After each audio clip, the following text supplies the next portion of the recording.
올해 발생한 동해안 산불은 국가 재난사태가 선포될 정도로 엄청난 피해를 안겼는데요. 삶의 터전을 잃은 이재민들도 속출했습니다. 역대 산불 기록을 다시 쓴 2022년 동해안 산불. 취재 기자와 함께 또 다른 내용들 짚어봅니다.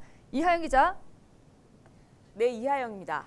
올 봄 발생했던 동해안 산불 사상 최악이라 할 정도로 역대 산불 관련 기록들을 모두 넘어섰죠. 네, 그렇습니다. 지난 3월 초 발생한 동해안 산불은 관련 기록이 있는 1986년 이후 최대 피해 면적, 단일 시군 최대, 최장 산불 진화 시간으로 기록이 됐습니다. 울진과 삼척, 강릉, 동해, 영월 등 동해안 5개 시군에 걸쳐 축구장 4만여 개의 면적인 산림 2만 4천여 헥타르가 피해를 입었는데요. 울진과 삼척이 16,302헥타르로 역대 최대 피해 면적이고 울진이 14,140헥타르로 단일 시군 최대 피해 면적을 기록했습니다. 당시 진화를 위해서 산림청 헬기는 물론 경북과 강원 외에도 다른 지방자치단체, 또 국방부, 소방청, 경찰청 등 여러 부처 소속 헬기 800여 대와 진화 인력 7만여 명이 투입이 됐는데요. 이 총 진화 시간도 213시간으로 역대 최장 시간을 기록했습니다. 네, 산불의 원인이 차량에서 던진 담배꽁초 때문이라는 추측도 있었는데요. 이 결과가 나왔습니까? 네, 먼저 강릉에서 발생한 산불은 그 주민들에게 앙심을 품은 60대 남성의 방화가 원인이었고요.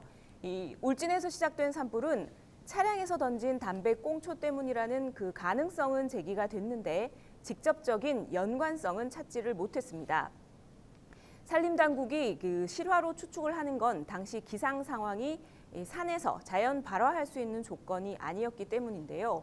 이 도로 옆 배수로에서 불이 시작돼 산 쪽으로 올라간 것만 확인이 됐을 뿐 이 담배꽁초나 소각 등 실화의 흔적은 찾지 못했습니다.